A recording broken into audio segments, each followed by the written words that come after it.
Kwa wewe ambaye unapenda kufuatilia filamu za kutisha za kizamani zile, yani zile filamu za adventure, filamu ambazo watu wanakwenda polini huko, wanakwenda labda chini ya bahari au wanakwenda kwenye zile pyramids kwenda kufuatilia mali za kale. Unajua hizo filamu ni filamu fulani ambazo zinakufanya kila muda uwe na attention kwamba jamaa atakutwa na nini au kitu gani kitatokea. Basi tambua kabisa kwamba kuna filamu inaitwa The Mummy. Filamu hii imetoka mwaka 1999. Hii filamu ni filamu fulani ambayo ni adventure, lakini pia ni action na ina comedy kidogo ndani.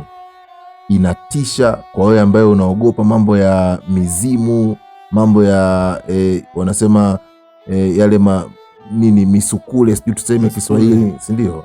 Yani kwa wabongo hapa wanakuwa siuka. Yale yani watu waliokufa afu wamerudi wale, yani ndo mummies wanawaita wenyewe.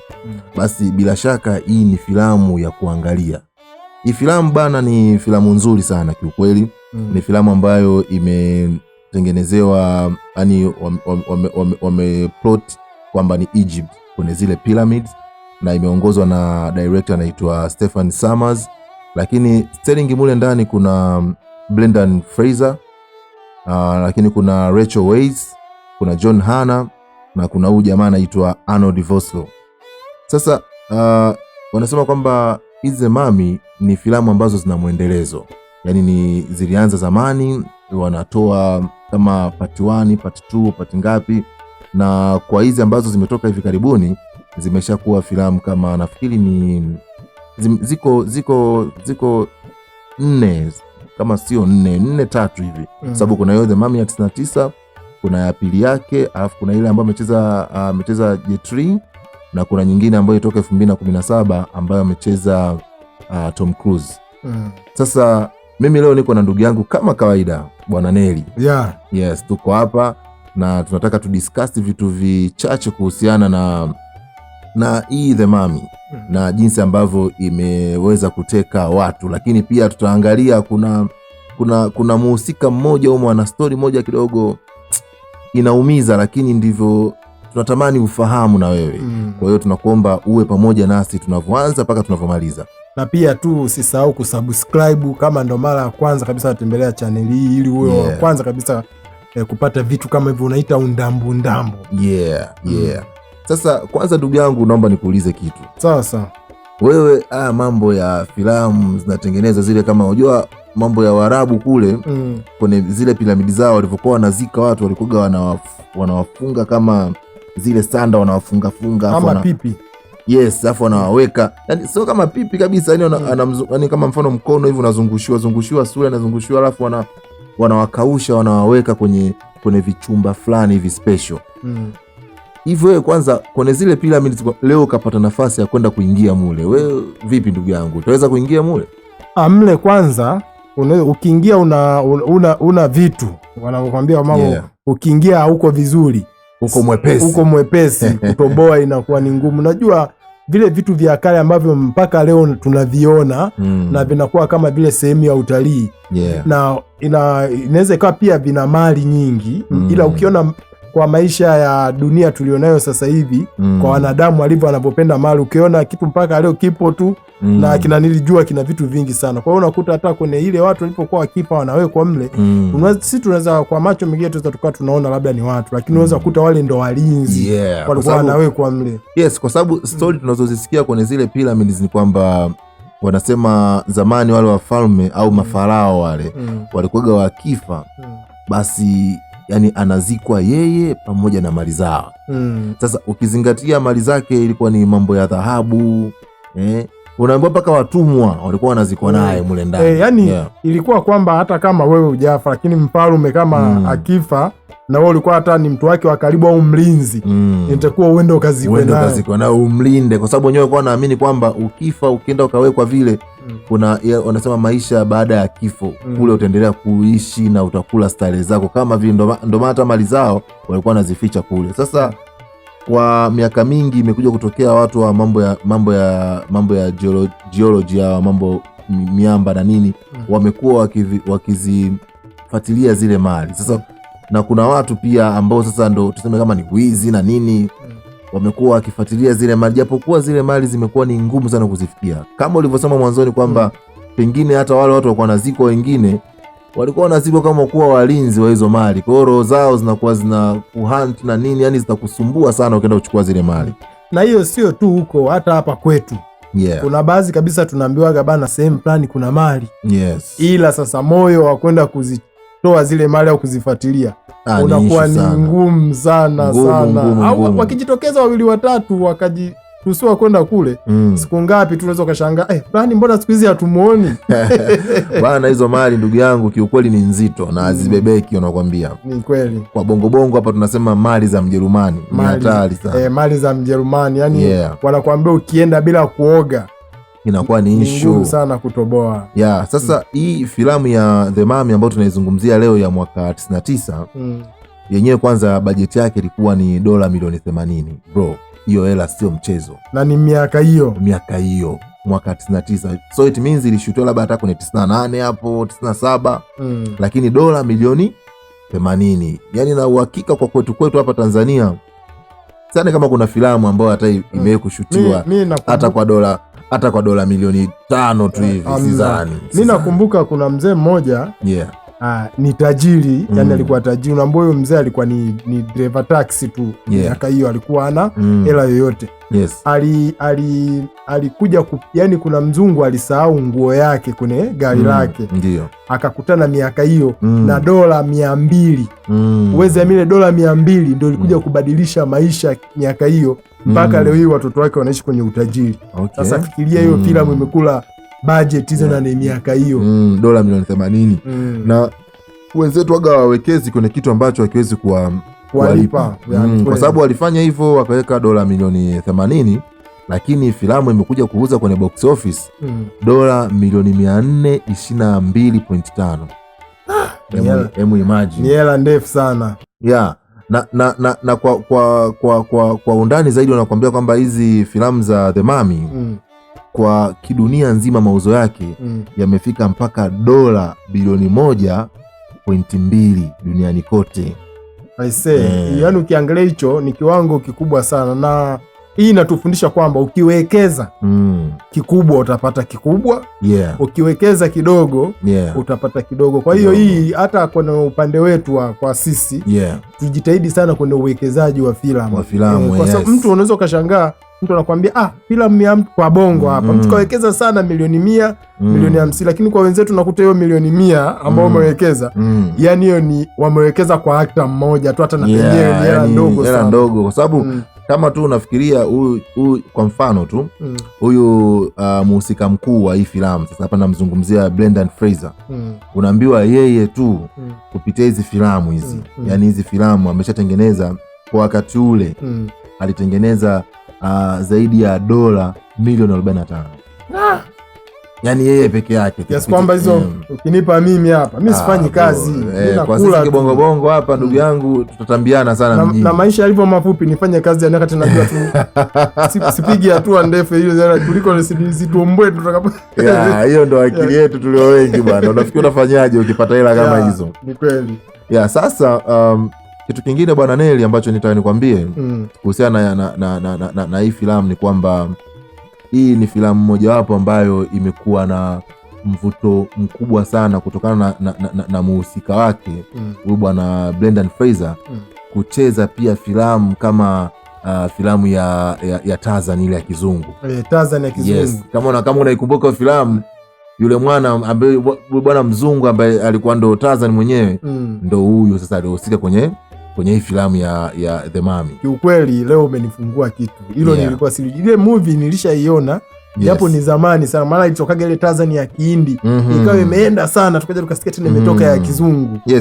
Lakini sasa unajua kitu ambacho cha kushangaza ni kwamba Tarzan ya kizungu ndio ilianza. Sema unajua Tarzan zinarudiwa. Kuna Tarzan ya kwanza kabisa ya kizungu.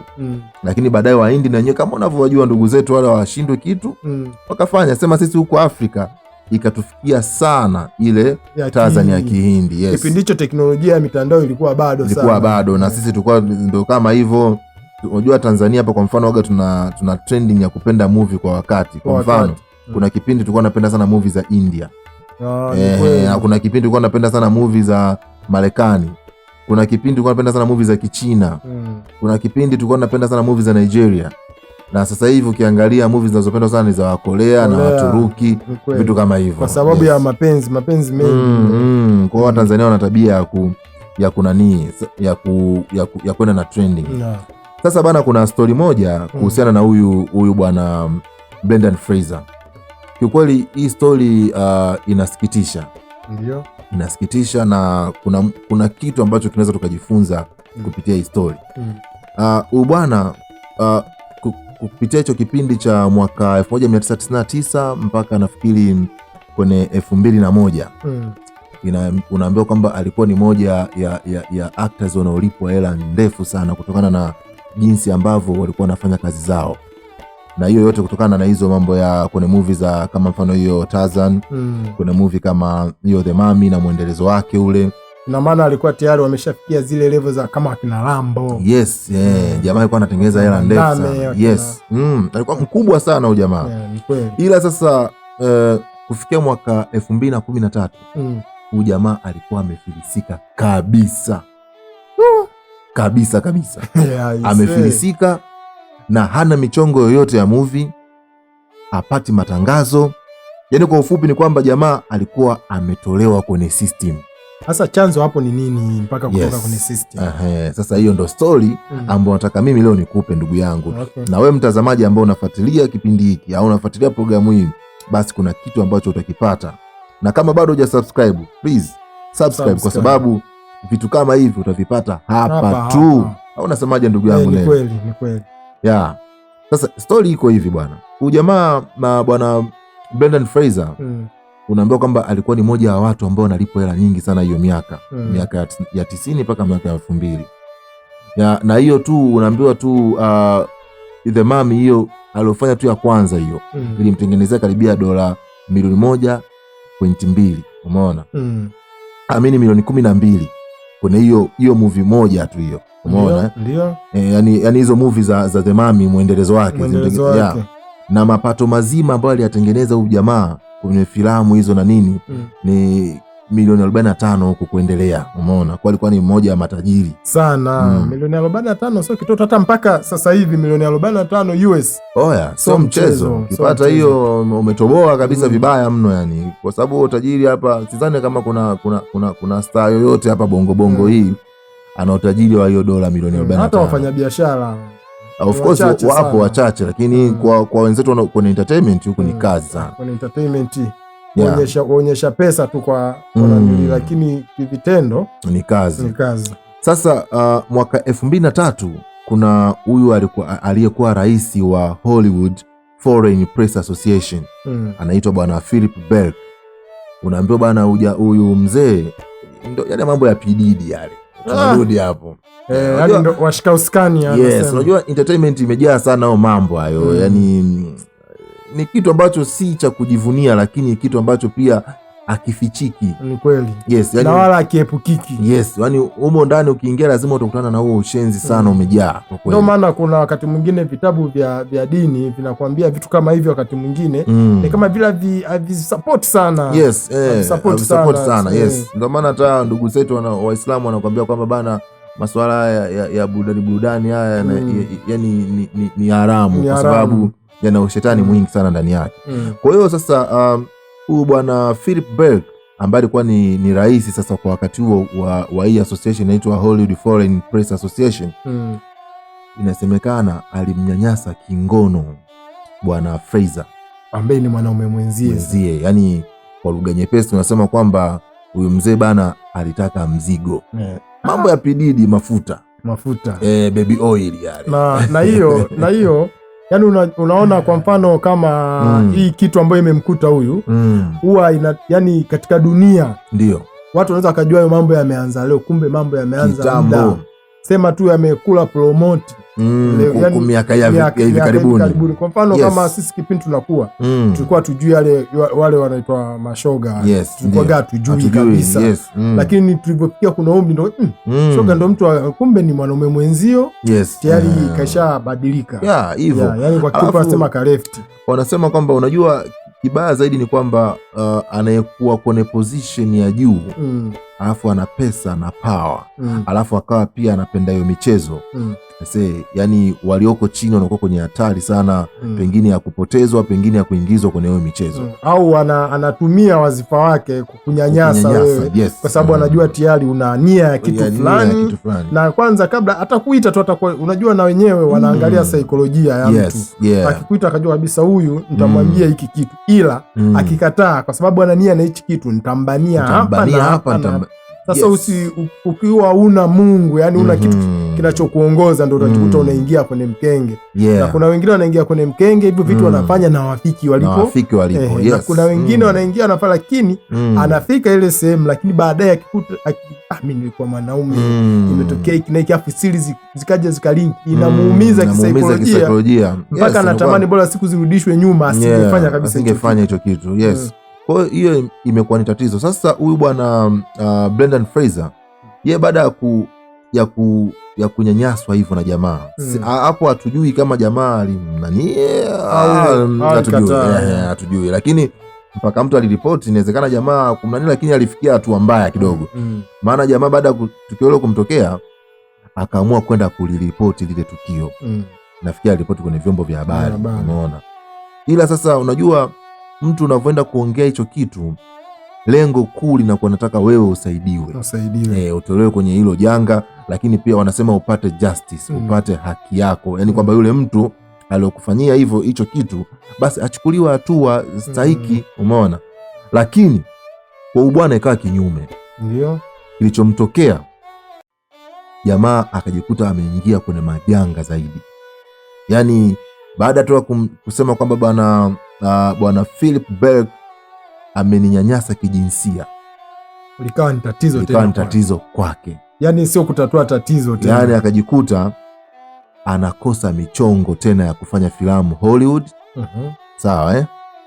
ndoa yake ikaingia matatani na mpaka ikavunjika tena kwa kugawanyishwa zile mali unajua wenzetu wako very straight hata kama ulikuwa na chuma sana wewe mwanaume na nini mmegombana mmeachana bana inagawanyishwa hela nusu kwa nusu lakini pia kama kuna watoto kuna pesa inachukuliwa mali zinachukuliwa kwa ajili ya watoto kwa hiyo unakuta mwanamke anaweza kaondoka na vitu vingi sana alafu wewe ukabaki una kila kitu kwa ndo kilichomkuta bwana unajua kwenye masuala ya entertainment ndio maana nakwambia kwenye swala la entertainment hao ambao wanaiendesha watu wanajua kwamba eti msanii anapokuwa star au watu wanafikiri ni yetu kuna watu wanakuwa wako nyuma sasa hao watu kiukweli unakuta msanii unaweza kumuona kwenye movie unakuta kwenye interview anacheka na lakini vitu anapokuwa anavipitia nyuma ni vingi mno yani kiasi kwamba akikuelezea vyote huwezi kutamani hata mtoto wako au mtu jirani aingie kwenye hiyo kazi sijui umeshanielewa mpaka hapo na hao watu walioko nyuma wanapokuwa wameshakuona kabisa wewe ni bidhaa ili kusudi usije ukawakimbia huwa kuna namna sana zile njia zako kwanza wanacheza na hatua zako unajua mtu anayecheza na hatua zako zote anakuwa anajua kabisa hii hatua ukiipiga yani wanakutengenezea mazingira kwamba hii hatua huwezi kuipiga pasipokuwa mimi sijui umeshaelewa mpaka hapo kwa hiyo ili kusudi ukizingua ile hatua utakotaka kuipiga yeye unakuteka isha na anakurudisha nyuma kwa hiyo inakuwa ni ngumu sana kwa hiyo unakuta na huyu bwana sasa ndo michezo aliochezewa kwa sababu baada ya kuzingua na yule bosi ndo kama anavyokuambia nyimwa michongo ya kufanya movie tena zile kubwa kubwa zile za Hollywood lakini pia ndo yake ikavunjika ikimwacha kwenye sehemu kubwa sana ya kunyang'anywa mali na nini hawakuishia hapo unajua kumbuka kwamba hawa actors huwa wanavyokuwa wanafanya zile movies huwa wanafanya stunts yani zile stunts maana yake kama kupigana labda kuruka sehemu kufanya nini kuna wengine wanafanya wao wenyewe kuna wengine wanafanyiwa sasa huyu bwana yeye alikuwa anafanya yeye mwenyewe. Kwa hiyo kuna muda alikuwa anaumia. Kwa mfano kama anapata majeraha na nini. Sasa ile majeraha huwa yanatakiwa kutibiwa na kampuni. Umeona? Kwa hiyo mwisho wa siku jamaa majeraha mengine kwa ni makubwa ambayo yanahitaji tiba ya muendelezo. Maana yake hapo tunahusiana na mambo ya bima na nini. Kwa hiyo akajikuta wanamkata makato makubwa sana kutokana na zile bima alizokuwa anatumia kwa ajili ya yeye kujitibu yale majeraha ambayo alikuwa anaumia wakati ule ana shoot movie. Kwa hiyo yenyewe hiyo ikamsababisha jamaa akajikuta anakosa tena hela inaisha zaidi. Kwa kifupi huyo manager alikuwa kwenye kampeni ya kumfilisi. Unajua mtu anapokuwa mtu anakutengenezea kukufilisi, kuna njia nyingi sana ambazo hata wewe mwenyewe ukiangalia usikwepa inakuwa ni ngumu. Unajua siku zote mtu akiwa ameshika madaraka sehemu fulani na yeye anajiona ni top, na kuna baadhi ya watu wameshazunguka wameshamuona ni top, kupindua inakuwa ni ngumu. Alafu si unajua hao mabosi kama mfano huyo bwana Philip, hawa ndo tunawaita big fish, umeelewa? Yani hawa ndo unakuta wameshika, yani industry wameishika. Kwa hiyo yani wao ukiwazingua wanasema kwamba wao wanakubania. Ushasikia ile msemo kwamba unanizingua nitakupoteza mjini. Ndio hiyo sasa, kwamba anakutoa kwenye system uonekani, media zikupromote, upewi kazi, lakini uwezo watu wanajua kwamba una uwezo. Umeona? Kwa jamaa na yeye ikaenda hivyo kwa muda, unaelewa? Alafu pili wanakutengenezea na mazingira kukaribu kisaikolojia. Hivyo unajua kama kuna muda wewe ulishazoea kutumia tuseme dola 500 unapokuwa star kwa siku. Sijui umeshaelewa. Zile mianya za kutumia ile dola wakaenda wanaziziba, unajikuta unashuka hapo, unaanza kuwa na stress. Yes. Kwa jamaa sasa baada ya kufanyiwa hivyo akajikuta ndo kama hivyo unavyosema, akaandago depression kubwa sana, umeelewa? Kuna kipindi paka hata afya yake iliharibika, yani alikuwa wa ajabu sana. Lakini hiyo issue imemchukua karibia miaka 15, umeelewa? Kuwa kwenye hiyo situation, upati mchongo. Imagine ulikuwa star mkubwa, ulikuwa una simu zinaita kila siku, yani kwamba unahitajika unachagua ufanye kazi gani. Lakini leo hii inafikia hatua mpaka zile kampuni ndogo za kutengeneza filamu unatamani zikupe kazi na zenyewe hazikupi. Hemu imagine unakuwa kwenye situation gani, umeona? Kwa mimi kitu ambacho nafikiria, unaona hawa ma manager kwa mfano unapoanza kuluzi ile kushuka chini na isigi waga, kuna watu wanawekwa kwenye ile rank ambayo wanataka ufike. Wanatengenezwa wewe watu wako wa karibu. Sijui unajikuta na wewe umevaa yale mazingira ya wale watu. Umeshaelewa paka wakishamaliza wanakutelekeza. Wewe unaonaje kwa hilo? Of course ndo iko hivyo. Kwa hiyo jamaa kwa upande wake sasa yeye ikamchukua muda mrefu sana kurecover. Kwa sababu baada ya miaka kupita hivyo akajikuta sasa kuna kampuni fulani kadogo tu. Hapo tunazungumzia 2022. Yaani hapo ni karibia miaka 20 sasa imepita. Hapo sasa ndo wanasemaga wakati wa Mungu. Wakati wa Mungu. Wakati na yule bwana Philip sasa ameshafariki huko, hayupo tena. Yani unaelewa, sababu Mungu baki kama kutoa na mtoa na yaani unaweza kumtendea mtu ubaya. Kumbe wewe unaweza unamuacha katika ulimwengu. Umeona? Kwa mwaka 2022 huyu bwana akawa amepewa cast kwenye moja ya filamu moja, kampuni ndogo tu. Wakawa wamempa cast pale aigize kama Darren, umeona? Yani huyo Darren ndo akawa amempa cast bwana Fraser, umeona? Cast fulani hivi ya kuigiza mtu fulani bonge hivi ambaye eleweki na nini.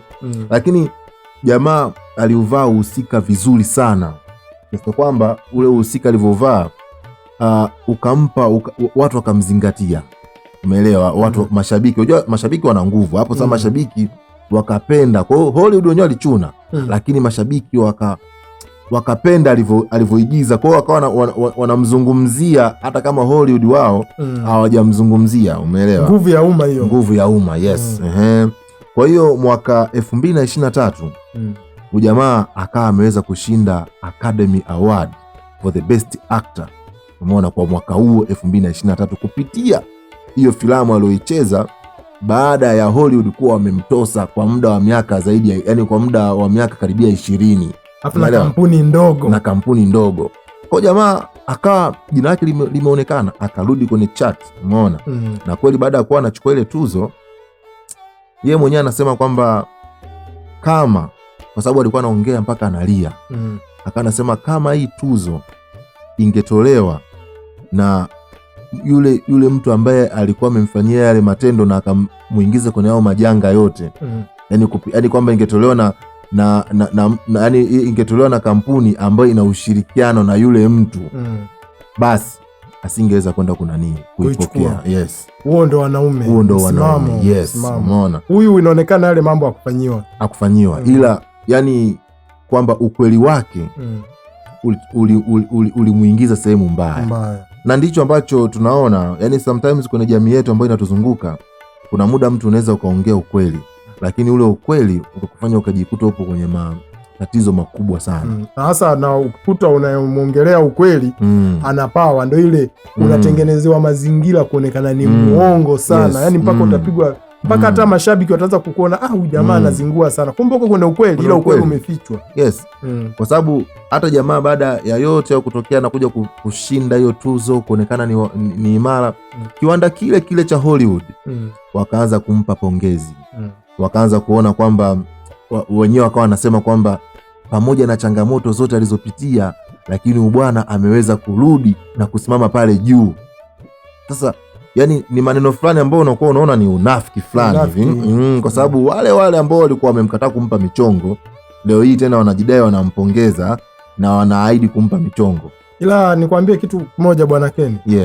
Mungu akisema yes, hakuna anaweza kupinga. Huyu ulimwengu yani hata awe nani. Huyu inaonekana pamoja na magumu yote alikuwa anapitia, lakini kuna kama yeye alikuwa basi aombi, basi kuna watu walikuwa naomba kwa ajili yake. Unajua vitu vyote tunafanya, hata kama sanaa tunafanya, hata wanakuambia hata mwizi anapoenda kuiba huwa anamuomba Mwenyezi Mungu. Umeshaelewa hapa? Mimi niwakumbushe tu kwenye swala lolote ukimshirikisha Mwenyezi Mungu watakubania hata kama ni miaka mingapi, ila kama bado huko duniani huko haki yako utaipata. Na itakuwa ni kubwa zaidi ya ile ambayo wao walikuwa wameibana. Kwa hiyo hata unachokisema ni kweli kabisa. Na kukuongezea tu hapo, na mimi naweza kusema kwamba wakati mwingine watu wakikukataa, wewe unatakiwa usimame kwenye kile ambacho unakiamini. Umeelewa? Kama ulivyosema Mungu anakuwa yuko pamoja, sababu siku zote Mungu waga yupo kwenye haki. Umeelewa? Kwa hiyo huyu jamaa naye alisimama pale kwenye kile kitu alichokiamini na kitu ambacho ni haki yake. Na leo hii tutegemee kabisa huyu jamaa tutamuona kwenye filamu nyingi na kubwa. Na funzo jingine ambalo mimi nimejifunza kwa huyu, hiyo sana iko kasumba kwenye tasnia zetu za hapa Tanzania. Mtu akishashuti kwa mfano movie na kampuni moja kubwa, au yeye kesha kuwa fulani, sijui umeshaelewa, anaweza kapata sana mtu ndo anaanza yani mashauzi mengi na nini, kumbe huwezi kujua kumbe kwa yule mwenye yani yule unayemkatalia unakuta ndo Mungu mwenyewe kajieta kwa njia tofauti kuja kukunyanyua zaidi ya pale ulipo, lakini wewe unakuta unapapiga teke. Sijui umeshaelewa hapa. Maana point yako hapa nilivyokuelewa ndugu yangu ni kwamba watu wasidharau hizi kampuni ndogo ambazo zinawafuata, especially mastaa wetu hapa. Kampuni ndogo inakufuata bado tufanye filamu na wewe, unaanza kuona bana mimi mkubwa na nini, lakini kumbe sometimes hiyo kampuni ndogo inaweza kufanya kama mkubwa zaidi. Ndio kama kwa jamaa yetu hapa kichomtokea kwamba kampuni ni ndogo lakini imefanya naye filamu, lakini ndio ameweza kushinda paka Academy Awards. Imagine. Lakini nakumbuka sio kwake tu, hata kwa Van Damme. Nasikia hata Van Damme kuna kipindi alizingwana na Hollywood wakambania michongo.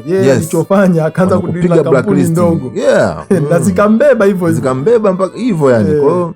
Kwa hiyo ndio maana ukiangalia movie za Van Damme nyingi ameshutia kwenye kampuni ambazo kipindi kile, kwa sasa hivi ni kampuni kubwa, lakini wakati zilikuwa ni ndogo. Kwa hiyo ndio hicho ambacho tunataka ndugu zetu mfahamu. Lakini kama we bado hujatazama filamu za huyu bwana na kusisitiza, nenda katizame filamu za huyu bwana Brendan Fraser. Anajua sana. Hata hiyo The Mummies ukiziangalia hizo mbili nafikiri ambazo amecheza yeye, utaona yani hii ya 17 hapa alicheza Tom Cruise, lakini kuna gap fulani hivi unaliona kabisa kwamba kuna kitu kimemiss. Unaona kuna kitu kimemiss kwa sababu jamaa yeye kuna kitu fulani alikuwa nacho cha ziada. Sema na kwenye hiyo Zemami kuna ile jamaa kuna cheza kama ile adui ile nani bwana Vosloo, Arnold Vosloo Ni hatari sana yule Msouth. Yani anatuwakilisha vizuri kwa sababu yule jamani kutoka South Africa. Kwa hiyo kutoka South Africa. Yes, kwa anatuwakilisha Afrika. Hivi nataka niulize kitu kimoja. Unajua kwa sisi nchi yetu kwa sasa hivi tunashukuru Mwenyezi Mungu inapiga hatua kubwa sana, lakini kwenye upande wa sanaa za kuigiza sijui umeshaelewa. Tunashangaa tu watu wanatoka Kenya, wanatoka wapi lakini Kiswahili unajua ni lugha kubwa sana. Sijui umeshaelewa. Lakini mbona kwenye vitu international hatuoni watu wakienda kule na kabisa unaona huyu ni Mswahili, tofauti tu na mzungu. Unaweza kushangaa ametengeneza movie yake ila kaingizamo Kiswahili. Nishaona movie za Kiswahili wanaingiza Kiswahili, lakini sio Mswahili mbongo anaenda kucheza. Nafikiri tunachomisi sisi ni connection cha kwanza, lakini pia unajua pamoja na kwamba tunajua Kiswahili ndio lugha yetu ambayo tunaipenda, lakini kwa ili kwenda international hatuwezi kukwepa kujua lugha ya Kiingereza bro. Wakenya wanapenyeza watu wao kule, tunaona hata Nigeria wapi wanapenyeza, wanaingia paka Hollywood na nini, ni kwa sababu pia ya lugha, urahisi wa lugha. Umeona? Alafu kitu kingine kwa mimi ninavyoona sisi asilimia kubwa wa Tanzania tuna tabia ya kulizika kwa hapa ndani. Kwa hapa yani ukishajiona mimi sasa tayari napata views fulani tunadanga, yani wewe unajua ile views wa YouTube wanaweza wakakufanya ukajiona mkubwa sana lakini ukaenda sehemu watu hawakujui. Sijui umeshaelewa. Unajua nilisikia sijui story ni kweli. Unamwona yule mwanamuziki anaitwa Selena Dion yule. Yule nasikia hata kizungu alikuwa ajui vizuri. Alikuwa ni lakini wazungu walikuwa wanataka kufanya naye kazi. Kuna vitu walikuwa wanaenda wanammezesha kwa sababu wameshaona huyu ni lulu. Sijui. Kwa hiyo hata kutokujua Kiingereza zaidi sio kusema eti inaweza ikawa, lakini ukipambana na watu wakaona kabisa huyu anapambana na kweli uwezo anao. Sijui kwa sababu dunia sasa hivi imeshakuwa leo mimi naweza nikawa sijui Kiingereza vizuri lakini kupitia ulimwengu uliopo nikaongea na mzungu tukaelewana. Au unaonaje kwa hilo? Uko sahihi kabisa kwamba yani pamoja na yote watu wasilizike kwa hii level walionayo hapa nyumbani, kwa sababu ili twende mbali zaidi lazima pia tukomae kutakana kule na wao watufahamu sisi tunafanyaje in a very professional way. Umeelewa? Kwa sababu ulichokisema ni kweli, kwa sababu hata wa Korea filamu zao sio kwamba wanaongea Kiingereza, wanaongea Kikorea na hata sometimes, kwa mfano kama nilikuwa naangalia ile series ya inaitwaje hii ya game inaitwa nini inaitwaje hii nini trend hapa ili trend hapa katikati hapa sijui inaitwa Squid. Squid Game. Umeona ile series, wale actors walienda kufanya interview kwenye media za Marekani. Of course kuna wengine pale walikuwa hawajui Kiingereza kabisa, wanaongea Kikorea na wanatafsiriwa. Sasa bora hao sasa nakurudisha tu nyuma, kuna ile movie ya Bushman. Yule bwana yule kweli yule mambo Kiingereza japo aliumizwa yule na siku moja tutakuja kuleta story ya jamaa pamoja na hiyo filamu. Hivyo unajua yule mwamba yule alikuwa hajui Kiingereza, yani sasa wazungu ndio walikuwa wanatamani kujua anaongea nini kwa sababu tu ya kitu alichokuwa nacho. Kwa hiyo huyo moja kwa moja lugha sio kusema eti kwamba inaweza ikashindwa wewe kufikisha ndoto zako. Okay, japo pia ni vizuri kujua ili kuweza kutengeneza ile urahisi wa connection kwenye kuzungumza na nini. Kitu kingine ambacho mimi nahisi kwa Bongo wanajua labda lugha mpaka usome Kiingereza, kujua mpaka usome. Hiyo ndio akili kubwa ya watu wengi walionayo kichwani. Kwa sababu ili uwe professional lazima pia vitu unajifunza kila siku. Kwa sababu hata leo hii ukipata mchongo kwenda kuigiza labda let's say Korea kule, labda wewe ni actor tayari umeshakuwa mkubwa, umeenda kuigiza Korea kule, nafikiri lugha katikati hapa ambayo inaweza kuconnect wewe na Mkorea, lugha ya biashara nafikiri ni Kiingereza. Kwa hiyo mwisho wa siku tu basi usijue sana, lakini tu kuna ile cha kuweza kufanya mawasiliano. Sasa unakuta au kama ujui unaona una muda wa kujisumbua na unataka tafuta mtu peleke shule awe mkalimani wako hivyo, yani inakuwa inakaa vizuri zaidi. So tunashukuru sana kwa kutufuatilia toka mwanzo mpaka hapa ambapo tumefikia. Kiukweli tuna furaha sana kwa sababu wewe ni mtu special sana na ni mtu ambaye ni wa muhimu sana kwa sababu umesubscribe. Lakini kama bado hujasubscribe, basi bonyeza hapo subscribe, kwa sababu tutakuwa tunakuletea madini ambayo uyapati kwingine, madini ya kuhusiana mambo ya entertainment. Utakuwa unaburudika, utakuwa unaelimika, lakini kikubwa zaidi utakuwa unaweza pia na wewe kupata refreshment kama ambavyo sisi tunapata. Kwa hiyo tunaomba usiache kufuatilia channel hii, lakini pia tunaomba uendelee kuweka like yako hapo, comment. Tuambie pia na wewe msanii gani au mwigizaji gani ambaye ulishasikia skendo yake kakuumiza na unatamani uje umsikie hapa tunamzungumzia. Tuambie hapo kwenye comment. Au movie gani ambao umeangalia ujui kisa. Unataka tukuelezee kisa chake. Wewe nenda kwenye comment weka hapo. Na pia mambo yote ya behind the scene tunaweza pia tukadiscuss hapa kama ambavyo tunafanya. Yaani sisi tunachofanya hatuko peke yetu. Tunajaribu kuconnect wewe na sisi tuwe kitu kimoja. Yes. Tunashukuru sana. Until next time, mimi ni Kenny Ukiz. Niko na ndugu yangu hapa Neli aka Komando Yoso. Usiache kufuatilia video inayofuata. Asante sana.